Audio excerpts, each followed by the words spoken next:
নমস্কার, গ্যাংটক সিরিজের আরও একটা ব্লগে তোমাদের স্বাগতম। আজ সকালে হোটেলের জানলা থেকে সাক্ষাৎ দেখা পেলাম কাঞ্চনজঙ্ঘার, আর এই অনুভূতি ভাষায় প্রকাশ করা যায় না। আজকে আমরা যাচ্ছি ছাঙ্গু লেক, নাথুলা পাস আর বাবা মন্দির। আজকে গ্যাংটকে আমাদের শেষ দিন। কালকেই আমরা রওনা দেবো আবার বাড়ির উদ্দেশ্যে।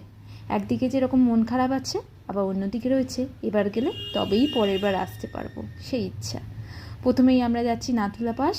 নাথুলা পাস যেতে গেলে লাগে পারমিট, যেটা তোমাদের আগে থেকেই করে রাখতে হবে। গ্যাংটক থেকে নাথুলা যাবার এই পথ খুবই সুন্দর। পাশ থেকে ছুটে চলেছে পাহাড়, আর তার মধ্যে দিয়ে সাদা মেঘগুলো যেন ধোঁয়ার মতো উড়ে যাচ্ছে। মাঝপথে এক জায়গায় দাঁড়িয়ে সেরে নিলাম ব্রেকফাস্টটা। আবার সেই পথ চলা শুরু। বছরের অন্যান্য সময় এখানে বরফ থাকলেও এই সিজনে এখানে কোনো বরফ দেখা যায় না। তবে বরফ না দেখা গেলেও ঠান্ডা কিন্তু এক বিন্দুও কম নেই। বেশ অনেকটা পথ অতিক্রম করে আমরা চলে এলাম নাথুলা পাস। এই নাথুলা পাস হলো ভারত এবং চীনের বর্ডার অঞ্চল। এটি সিকিমের অন্যতম একটি জনপ্রিয় টুরিস্ট স্পট।